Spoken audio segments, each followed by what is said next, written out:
yang telah 82 tahun Tuhan tanamkan benih itu dan bertumbuh dan berbuah demikian banyak. Tolonglah kami bersama agar ibadah kami dan pemberitaan firman malam ini, Roh Kuduslah yang menyapa hati kami, agar kami memahami apa makna melekat pada hati Tuhan. Terima kasih ya Tuhan, dalam nama Kristus. Amin. Sebagaimana ditetapkan oleh majelis, teks terambil dari Mazmur pasal 91 ayat 14 sampai ayat yang ke-16. Hidup melekat di hati Tuhan ketika kita hidup. Mazmur pasal 91 ayat 14 sampai ayat yang ke-16. Saya akan baca ayat yang menjorok ke kiri. Ibu bapak saudara membaca ayat yang menjorok ke kanan. Dari pasal 91 ayat 14 sampai 16. Sungguh hatimu melekat kepadaku, maka aku akan meluputkannya.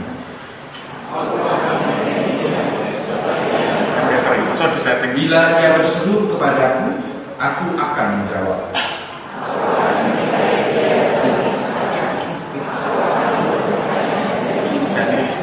Dengan panjang umur akan kukenyangkan dia.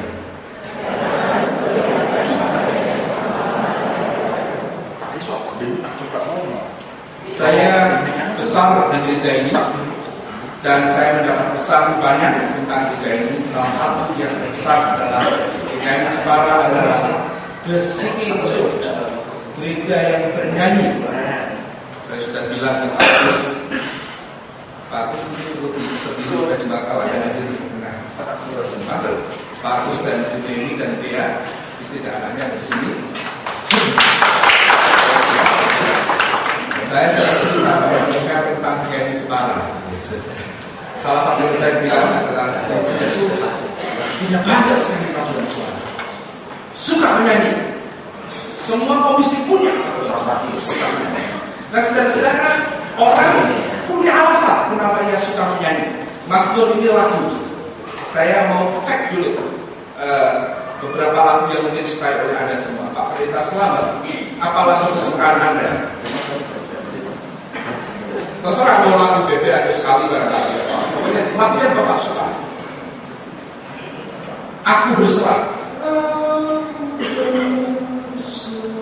Bila ya Pak Sadarman, mau cinta Yesus selama. Guru sekolah minggu saya Pak Daniel Indrajaya. Oh ini guru sekolah saya Pak Agus harus tahu ini. Saya paling takut sama dia Pak. Ya Pak Daniel Indra, lagu favorit. Wah, bisa best. How great thou art, how great thou art. Pak Indro ada tenaga kita sudah sangat lanjut usia. Pak Indro lagu favoritnya apa ya?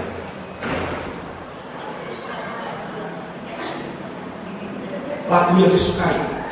Tante masih ingat? Om suka lagu apa?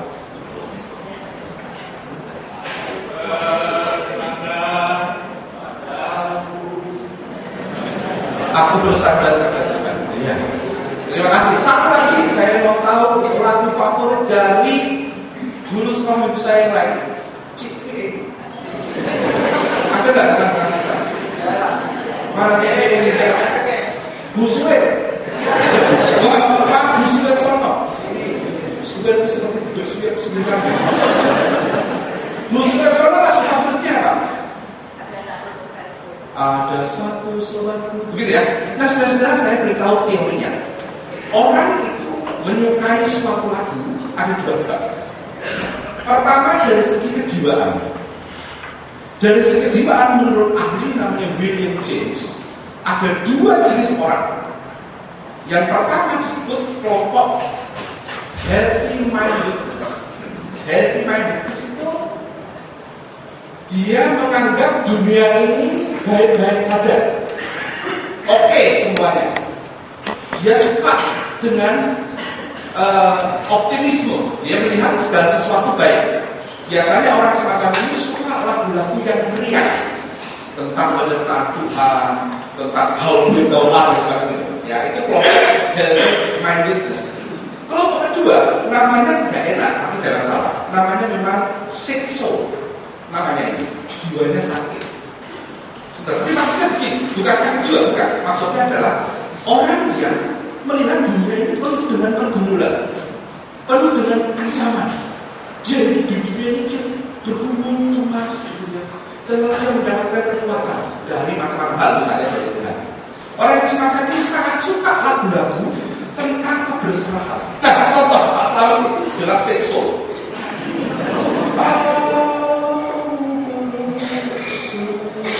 Seksual banget, seksual banget. Bukan sakit jiwa, bukan. Ini konsep orang yang menganggap dunia ini penuh ancaman, saya harus berserah, dan itu seksual. Seksual lagi itu begini. It is well. Itu seksual banget. Saya termasuk seksual. Nah, kedua, orang suka lagu kalau dia punya pengalaman tertentu yang cocok dengan satu lagu, pengalaman yang meneguhkan kesaksian dari lagu itu, atau sebaliknya dia bisa menciptakan lagu dari pengalamannya. Saya pernah bertemu Sari Sitorang, kalau ketika saya dengar Surabaya, dia tidak nyanyi, dia tidak harusnya. Nah, kami saya hampir sama artis. Saya main video barang tengahnya berat sekali. Nah, setelah selesai saya lihat dia nyanyi itu selesai, kemudian foto-fotoan. Selesai foto-fotoan, saya sebenarnya itu pengen sekali nyanyi apa itu pesanan saya dan foto bisa dibikin itu juga saya berbagus. Benar si Sari bilang, saya mau berfoto dengan Bapak. Waduh, saya catat saya sebetulnya mau foto sama kamu gitu. Habis itu kami makan malam bersama di kami ini kita ke Bangunan. Saya benar-benar dia suka ngobrol, kesempatan tanya. Saya tanya Mbak Sari, jadi beberapa lagu dari saya semua saya tanya. Lagu sebelum Jason aja dari saya semua saya yakin. Saya tanya Mbak Sari, saya mau tanya, Anda tuh kok bisa menciptakan lagu yang begitu pas? Rasanya orang kalau nyanyi itu bisa ikut gitu.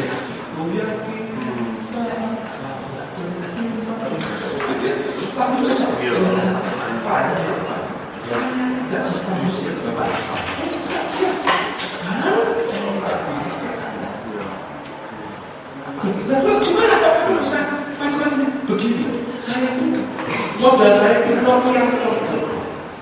Setiap kali saya mengalami sesuatu, begitu saya memang saya akan lalu saya kasih tangan saya musik ini loh Pak, silakan diapresiasi. Ada satu lagu yang muncul ketika papi saya mau meninggal. Papinya kita manusia dan sekarang papi itu kita harus mau meninggal, dia menangis sekali musik yang ini memang celup gitu ya, dapat lagunya lagu yang indah sekali. Kamu sama dia saya nangis nggak semua saya. Nah, saya sebenarnya jelas sekali lagi, lagu itu bicara pada kita kalau sesuai dengan pergumulan kita atau cocok dengan yang kita alami. Apakah lagu itu kita senangi karena dia sudah ada lalu suka, atau kita menciptakan sendiri. Tapi selalu ada korelasi antara kejiwaan dan pengalaman kita. Mazmur itu sebab kalimat dari Mazmur itu abadi. Karena diciptakan dalam sebuah pengalaman hidup para pengarangnya. Mazmur itu saudara-saudara isinya macam-macam jenis lagu yang kita baca memang jelas healthy minded lagu itu. Mazmur 91 itu suasananya yang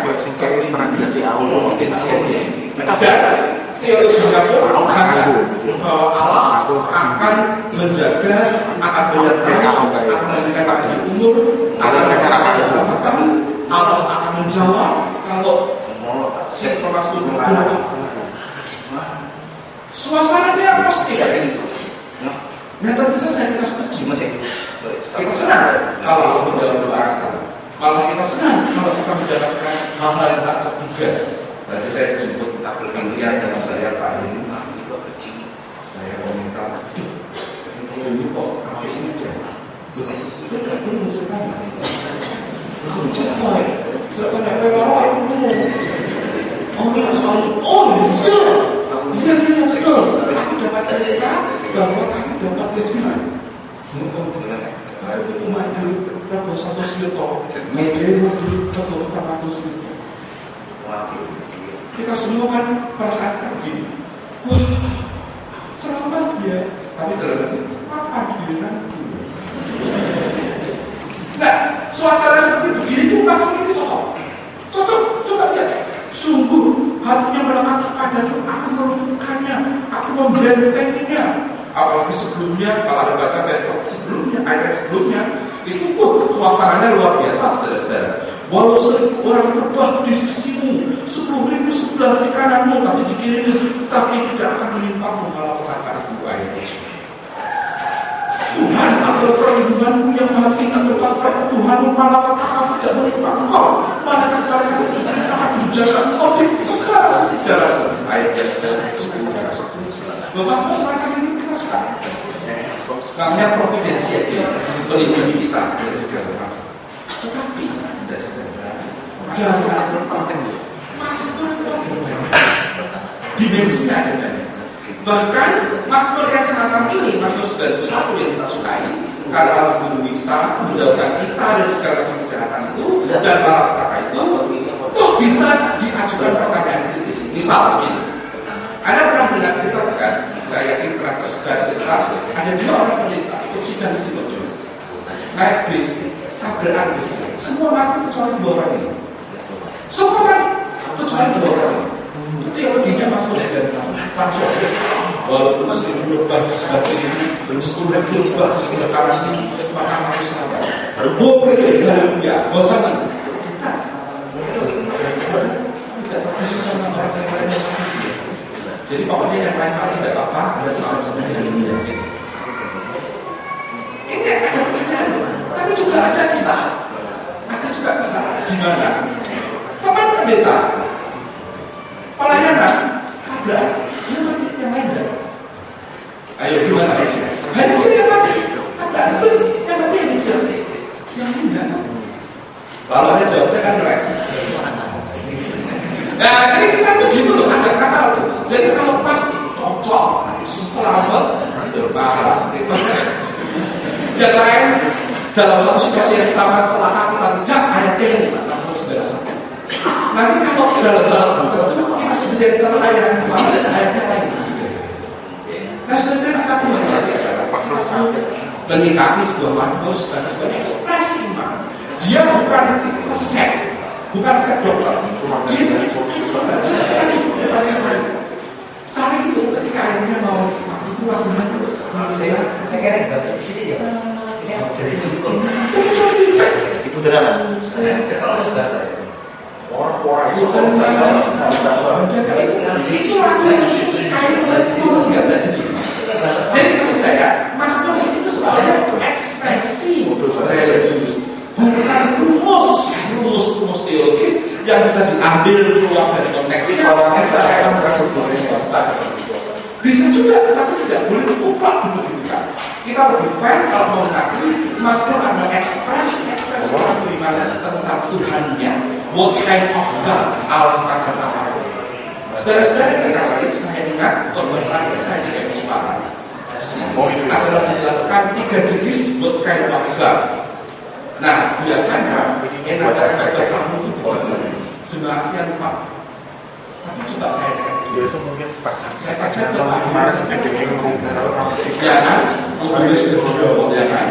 Kita cek dulu. Masih kan ada 3 jenis Allah. 1, Deus. Lupa. Ya wes gitu aja ya. Yang kedua, Deus Otiosus. Ini konsep terangkan. Deus Otiosus itu Allah pensiun. Sehingga sekarang, jadi kita menikmati Allah berkarya dalam Alkitab. Nyatanya sekarang saya tidak merasa. Sekarang ini mana teks ini tidak berlaku. Buktinya bisa jadi ada bicara pada istri pendeta yang dia saat suaminya meninggal dalam kecelakaan itu pakai ayat ini kan tidak cocok. Ayat ini kan mengatakan 1000 lebah kiri, 10.000 lebah ke kanan, aku tidak terbebas diri. Tuhan melindungiku, ayat ini tidak cocok. Nah, kalau orang yang putus asa lalu mengatakan, ya Allah bukan jadul, sekarang tidak, nyatanya tidak merasakan pertolongan dia, maka konsep Allah yang tidak ini orang ini namanya Deus Gloriosus, Allah pensiun. Bukan hanya pendeta yang pensiun, Allah juga bisa emeritus. Kedua, Deus absconditus. Deus absconditus itu Allah tersembunyi. Ada, dia tidak hilang, dia menyertai kita, tapi tersembunyi, carilah dia. Maka lalu kita mencari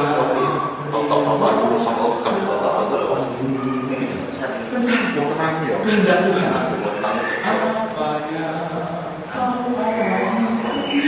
Deus absconditus.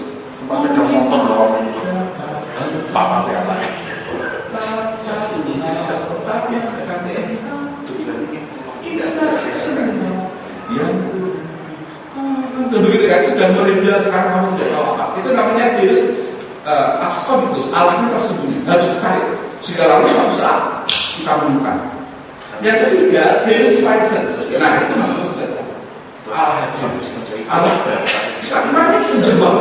Walaupun orang lain akan mengatakan kebetulan, tidak salah. Tapi gimana sebagai orang yang mengalami Allah menjawab. Nah sekarang Mazmur ada banyak masalah. Mazmur 91 ini akan agak kesulitan mengembangkan teologinya kalau dilawankan dengan Mazmur lain. Misalnya Mazmur 22 ayat 2, mari kita baca. Mazmur 22 ayat 2 itu sangat terkenal.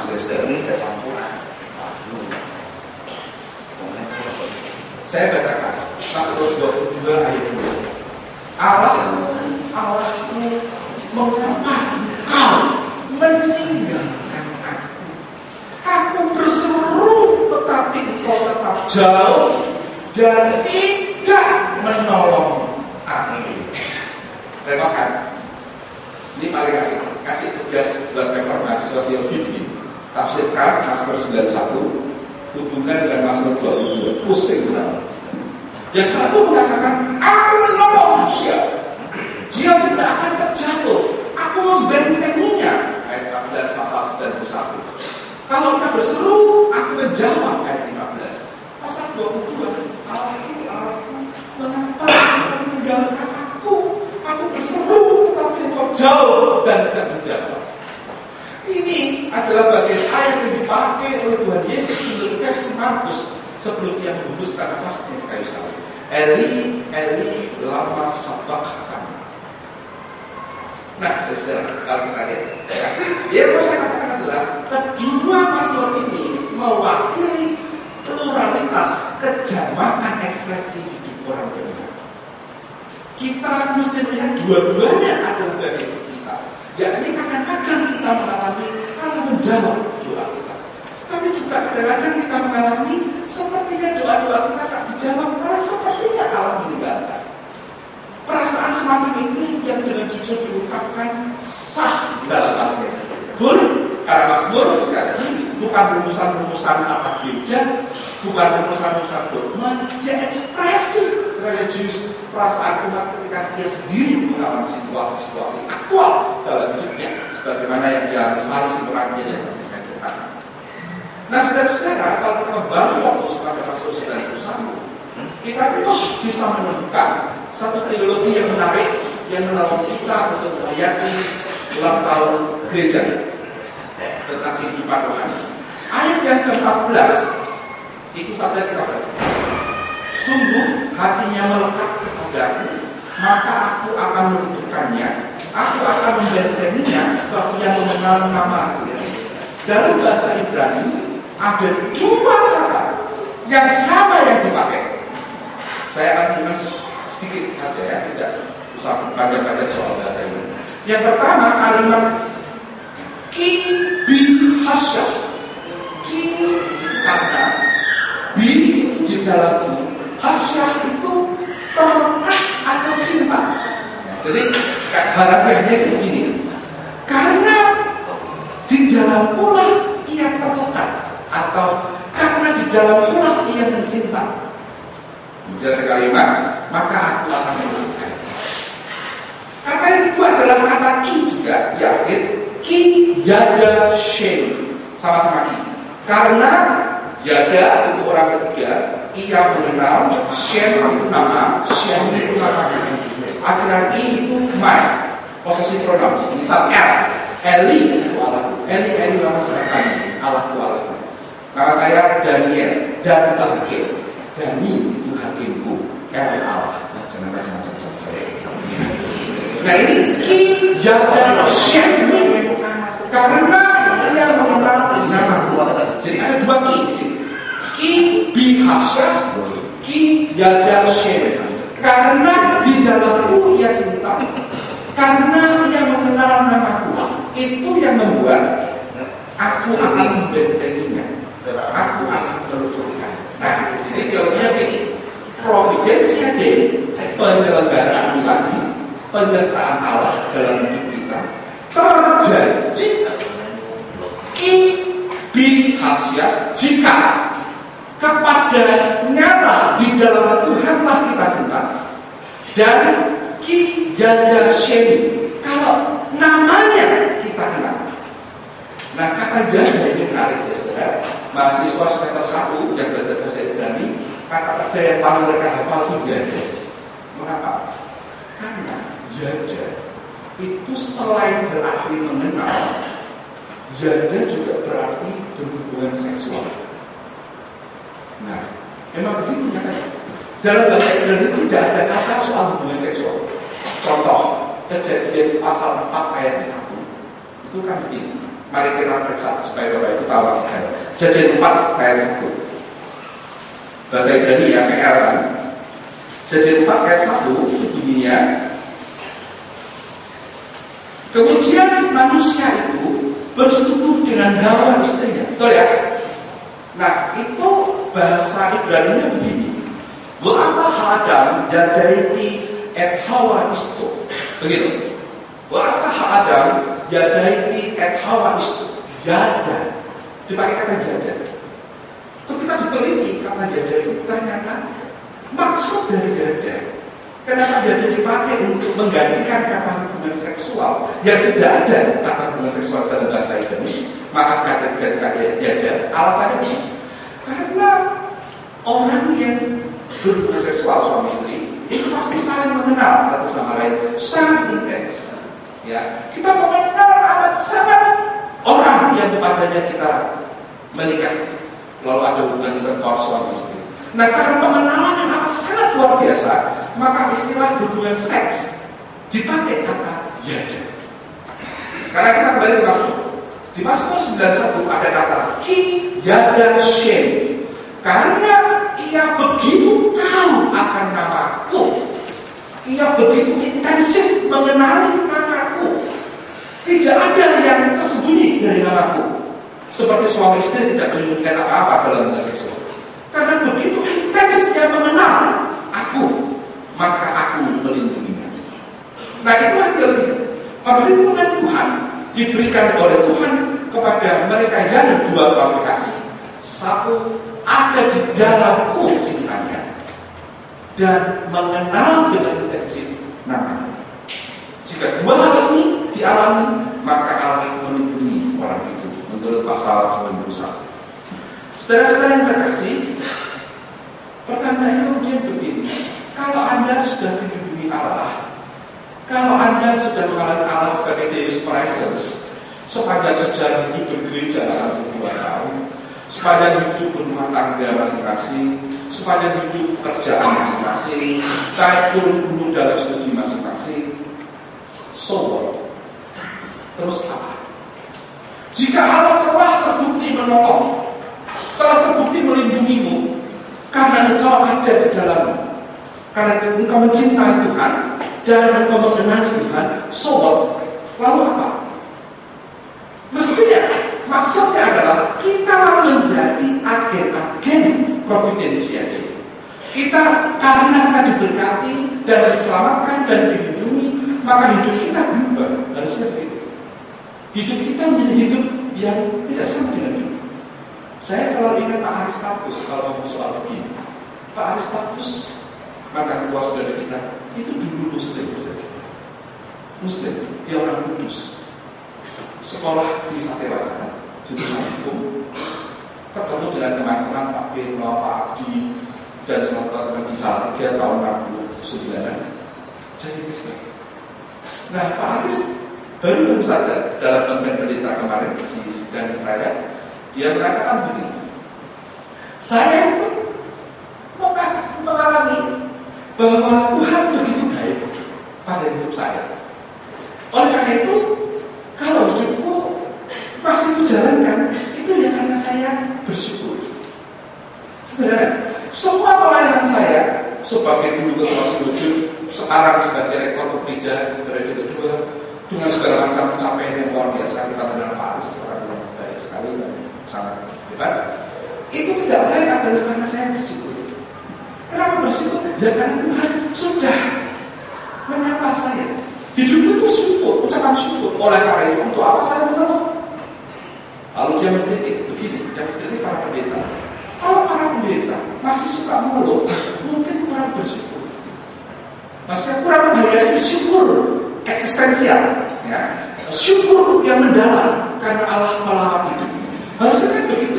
Hidup kita sudah dilawat oleh Tuhan, harusnya kita bersyukur. Hidup ini penuh dengan syukur, walaupun sulit, walaupun ada masalah, tetapi tetap sebagai syukur. Nah, supaya contoh ini jelas, saya berikan contoh yang saya alami sendiri dengan seorang dokter. Saya menulis di Facebook, kalau kita berteman di Facebook, bahwa mata kanan saya ini sedang dioperasi, saudara. Saya menulis judul di Facebook itu, The Beloved Lord gave me a new eyes to see. Tuhan yang terkasih memberikan kepada mata baru untuk melihat. Mata saya dulu minusnya parah sekali. Ini minus 7, ini minus 15. Minus 15. Saya tidak tahu Pak Cok itu lebih juga ekspresi melihat mereka. Jadi saya bisa memahami perasaan Pak Cok kalau melihat berat. Karena saya itu 15. Nah, tapi kacanya supaya nampak indah, rasanya begitu, maka dikasih 7. Jadi katanya 7, matanya 7,15. Karena kalau dikasih 7,15, saya sudah jelek, tambah jelek. Ya kan mau kedul sekali sini tidak terlalu kan kasihan sayanya. Ya kalau saya ganteng seperti ujian begitu lumayan. Saya itu sudah jelek, kasih ya itu kan ya. Nanti urusan di belakang lah saya benar. Nah jadi selama ini begitu, karena mata saya minus 15, matanya 7, kacanya 7, mata saya juling. Tapi sekarang masih, ini saya sudah berlatih. Tapi selama sekian puluh tahun saya juling. Kalau Bapak Ibu menurut saya sebelum saat ini, juling saya kalah. Dan itu dibuat munduran mahasiswa itu juga pernah jadi. Coba mahasiswa tahu kalau saya sudah operasi mata dan julingnya berkurang, dia bilang, wah, kami bersyukur Pak, karena dulu itu ketika Bapak masih juling itu kami takut kalau mau ngetek. Loh, kenapa? Dan dosen satu itu matanya di mana-mana. Oh begitu ya, iya Pak. Mohon maaf ya Pak ya, kami di belakang Bapak suka ngerasain mata Bapak, sehingga kami tidak berani nyontek. Kan seolah Bapak melihat kami ternyata tidak. Gitu. Ya, nah kemudian saudara, ketika saya berkhotbah di Anugerah di Kembangan, ada putrinya Pak Aris di situ, adalah Pak Aris atas tadi yang saya katakan dan putrinya yang dokter mata. Selesai khotbah, kami bertemu, kami ngobrol seperti biasa, lama ketemu. Lalu si putrinya bilang, kok matanya harus dioperasi. Mas Adik, namanya Adik. Iya kok harus dioperasi, kok matanya parah. Ya ini, waduh, tidak tahu. Waktu itu saya belum tahu minusnya berapa. Belum periksa dokter, belum pernah. Saya takut juga. Terus saya nanya, Dek, kalau tidak saya operasi yang terjadi? Kalau tidak dioperasi, mata kanannya tidak berfungsi. Oke, kalau itu apa yang terjadi? Ya Koko tidak bisa nyetir, Koko tidak bisa relakan. Aduh, jangan sampai makanya. Itu harus segera, kalau sudah terlanjur, tidak bisa. Wah, saya pulang kerja. Saudara, cerita ke istri saya, mau harus dioperasi. Kontak seorang dokter teman di masa remaja, di masa pemuda di Jogja, dia orang dikaji, namanya Edi. Dia praktek di rumah sakit Bethesda. Saya datang ke dia. Saya belum ngomong nih, mau cerita keluar dia bilang, aku seperti nunggu Mas. Mata Mas Daniel namanya strabismus. Oh iya, wah itu mirip Mas. Minus Anda dan kaca Anda tidak sama. Kok pintar? Saya belum ngomong ini saja. Kok ngerti? Aku dokter ya Mas.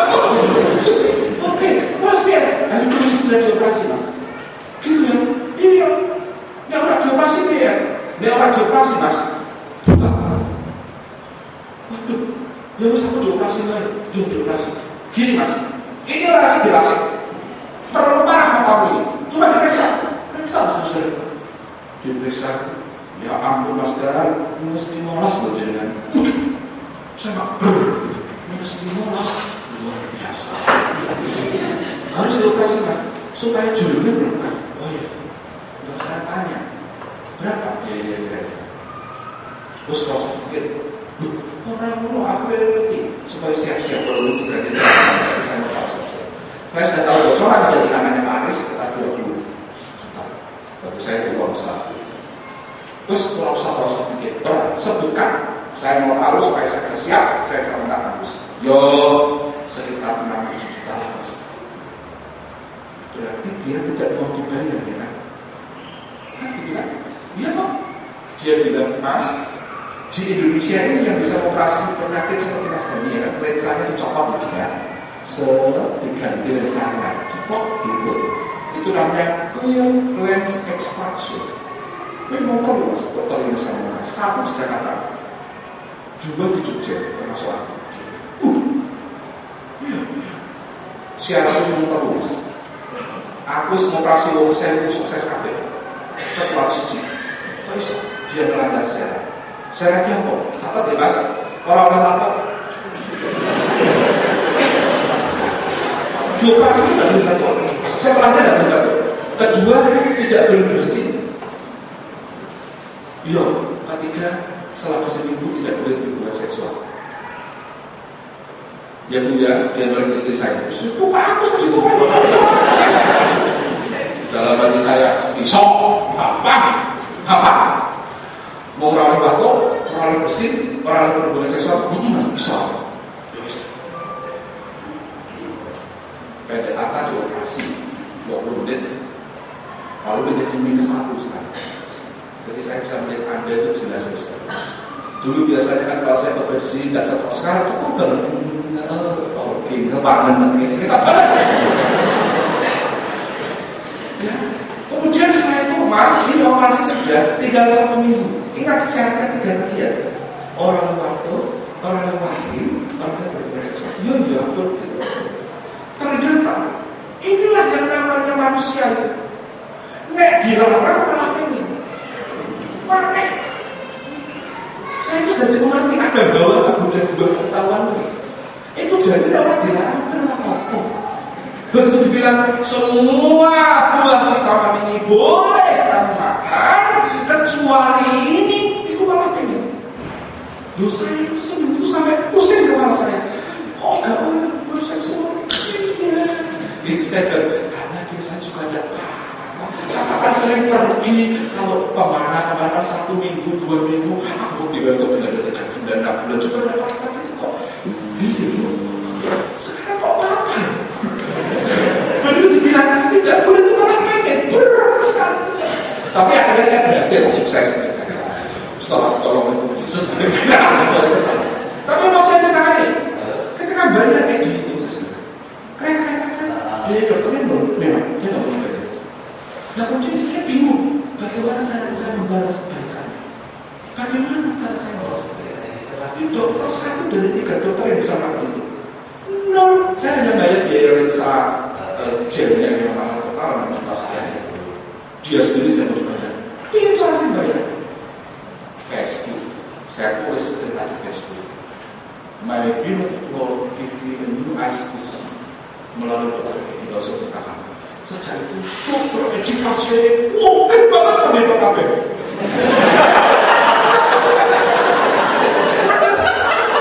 Dia sampai bingung, kok iso? Aku kok duit masih itu pendeta kabeh. Tapi bayar kabeh. Enak aja. Maksud saya juga begitu. Jadi saya cerita itu supaya teman-teman teologi mengenai itu pada sampai tersebar ke Facebook kita bisa di-share orang sampai kemana-mana. Sampai perawatnya di depan saya bilang, saya tuh benar Pak Pendeta. Dokter ini punya pasien dari Wong Kiri itu rombongan. Dalam hati saya, Facebook mesti. Banyak dan memang wah lalu ini sendiri tahu ketika saya akan datang berperiksa dia senyum. Ya Allah, saya betul ini ya. Ya Pak. Lalu saya katakan, saya mau tahu kamu kok bisa baik gitu. Apa yang engkau begitu baik menghadapi? Dia itu dokter yang pertama kali datang ke Lombok. Ada tahu gempa di Aceh. Tim pertama yang datang itu Yakub dari Jogja. Dokter pertama di seluruh dunia bahkan katakan yang datang ke Aceh adalah dokter Edi Nugroho. Waktu itu kita ketemu. Ini orang sangat sosial. Terus dia juga, Mas Dan, aku itu punya dua pengalaman dalam hidupku yang membuatku terdengar untuk yang namanya kalau bisa dibuat baik dengan ringan. Dua hal. Pertama, Mas, aku divonis kanker hati ketika usia udah sekian tahun. Aku berubah di Tiongkok sembuh. Nengsek keluar ringan, Mas. Aku tuh jadi resmati. Itu kok bisa? Mas Daniel ingat baca enggak berita pesawat Mandala yang jatuh karena kebanyakan duit? Ada kan itu? Lihat loh, sungguh. Jadi ada cek lagi di Google. Pesawat Mandala ditumpangi oleh Raja Inasiaga, Gubernur Sumatera Utara, dan semua ajudannya. Itu mau ketemu SBY di Jakarta. Pesawatnya naik sebentar di Polonia, lalu jatuh di tengah-tengah kota Medan.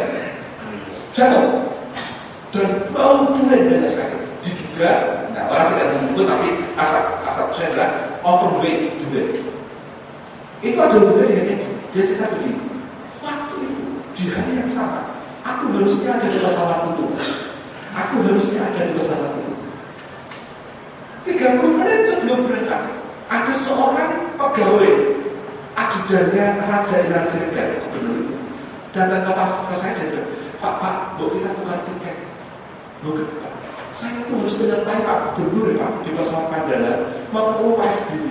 Kalau saya terlambat menyertai dia, naik pesawat dia itu Garuda 30 menit setelah Mandala. Kalau saya terlambat Pak 30 menit, urusannya panjang Pak. Mau tidak Pak tukar tiket dengan saya? Dia lihat tiketnya Garuda, mau. Mandala ke Garuda, mau. Jadi dia tukar tiket. Orang ini masuk pesawat Mandala ikut mati.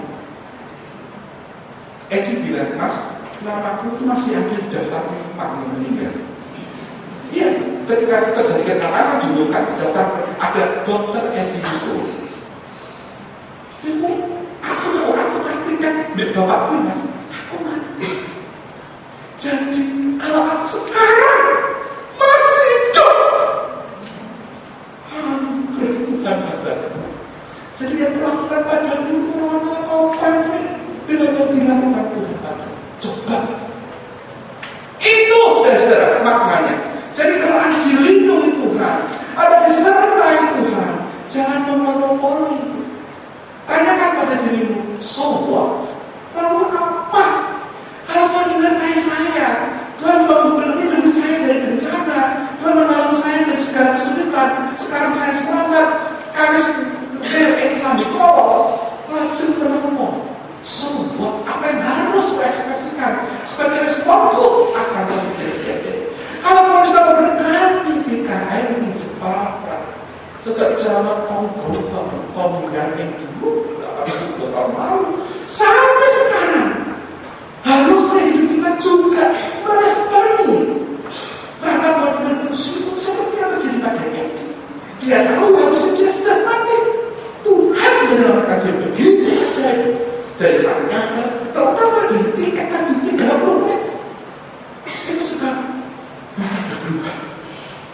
Itulah teori. Kalau Anda merasakan providensial ini, jangan memonopoli kasih Tuhan. Hidup Anda mesti harus hidup penuh syukur. Hidup Anda mesti harus berubah. Mengapa? Sebab Tuhan sudah menolongmu begitu rupa. Tuhan sudah melindungimu begitu rupa.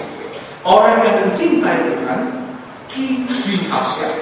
Orang yang mengenal Tuhan dengan namanya ki yadasyenu, harusnya adalah orang yang meneruskan perlindungan Tuhan dalam hidupnya. Kalau Anda disertai Tuhan harusnya hidup Anda melindungi sesama orang. Aneh kalau kita pintar mengalami rahmat Tuhan tetapi menindas orang lain misalnya.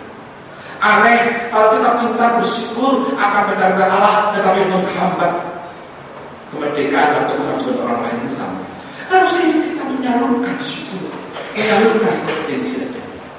Itulah yang harus terjadi jika hidup kita disentuh oleh kasih Allah. Kalau kasih Allah kita alami, harusnya kasih Allah itu kita teruskan supaya dialami oleh orang-orang yang lain melalui kita yang terlebih dahulu mengalami kasih Allah itu. Nah, ada lagu yang cocok untuk ini. Saya sudah kopikan, sudah berlatih menurut informasi dari mama saya yang katanya ada jadi artis di sini katanya. Itu katanya mama saya sih komisi wanita sudah pernah menyanyikannya. Jadi saya kira komisi wanita pasti lebih bisa cepat ya. Oke, tapi supaya fair saya ajarkan sekali. Setelah itu nanti kita bersama-sama. Perhatikan teologinya dulu, teologinya. Hidupku disentuh oleh kasih Tuhan, Robert Shedrin, dengan cara ajaib, with wonderful ways, ku disentuhnya. Kiralah hatiku, harusnya begitu kan efeknya. Walau aku masih bisa cemas, tetapi aku berkira, ku disentuh oleh kasih-Nya.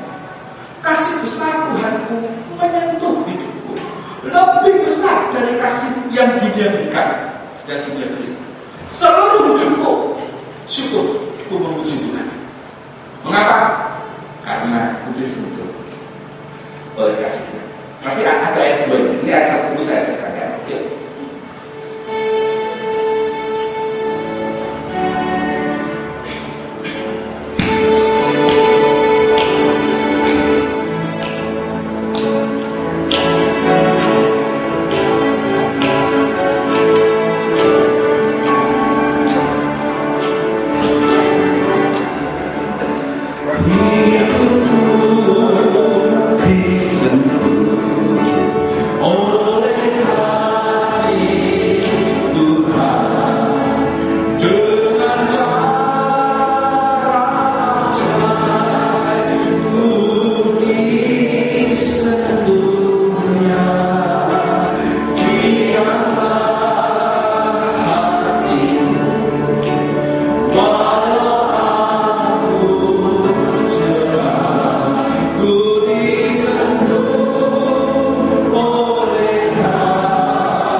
sopran, alto, tenor, bass. Ya, Anda tahu ya, kita sering begitu kan ya.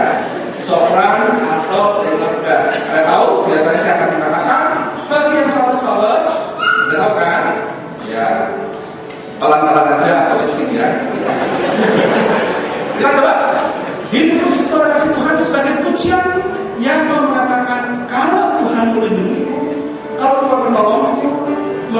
dari segala kejahatan, dari bencana, menolongku melewati lembah air mata. Sobat, harusnya hidupku penuh dengan syukur dan menjadi saluran rahmat bagi sebanyak orang. Itulah makna orang dipelihara, dilindungi, disentuh oleh kasih Tuhan. Mari kita bersihkan. Sopran alto tenor bass.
Bapa Surgawi, kami bersyukur di dalam kebaktian kebangunan